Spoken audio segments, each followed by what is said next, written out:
Mais c'est le pays berbère qui devait réserver au général Guillaume un accueil inoubliable.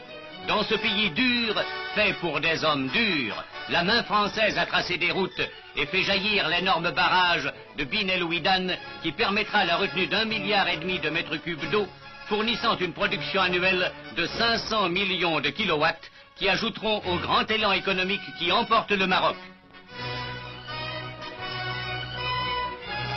Le général Guillaume, après avoir constaté les progrès de ces énormes travaux entrepris au cœur de la montagne, devait s'arrêter presque à chaque village. C'est que ce pays et les hommes de ce pays, le résident les connaît bien. C'est dans cette région que de 40 à 42, il entraîna les tabords clandestins qu'il devait plus tard conduire au combat et finalement à la victoire sur les routes de Tunisie, d'Italie, de France et d'Allemagne.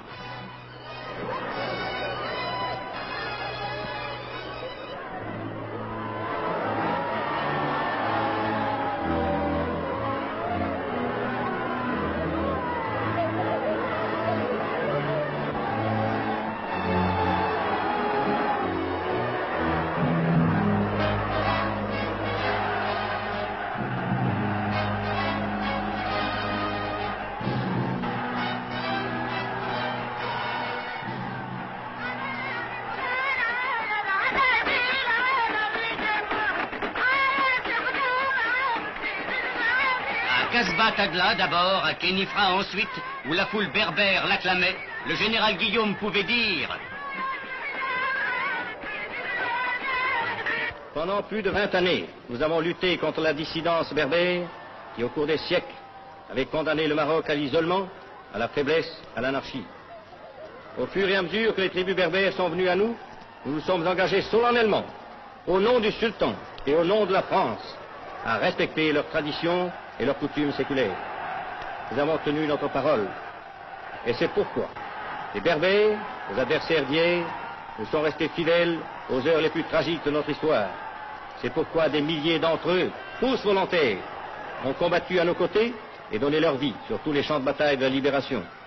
Ils continuent avec la même bravoure à s'illustrer chaque jour dans les durs combats d'Indochine. Casbah Tagla, Xiba, Beni Mellal, Khénifra, Azrou, dernières étapes éclatantes et colorées, devaient couronner ce voyage qu'on peut dire triomphal.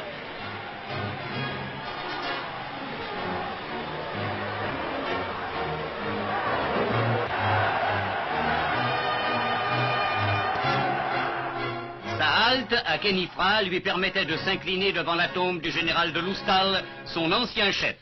Et en quittant le pays berbère, le général Guillaume pouvait tirer la conclusion de ce premier contact avec le Maroc. L'évolution du Maroc exige que soit poursuivie avec toute la progressivité, mais aussi avec toute la continuité et la ténacité voulues, les réformes qu'impose sa modernisation.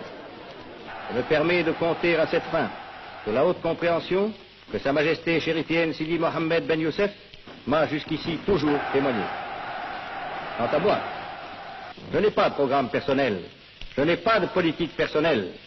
Je ne suis ici que le représentant de la France et je veux travailler de toute mon âme pour la grandeur du Maroc et pour la grandeur de la France.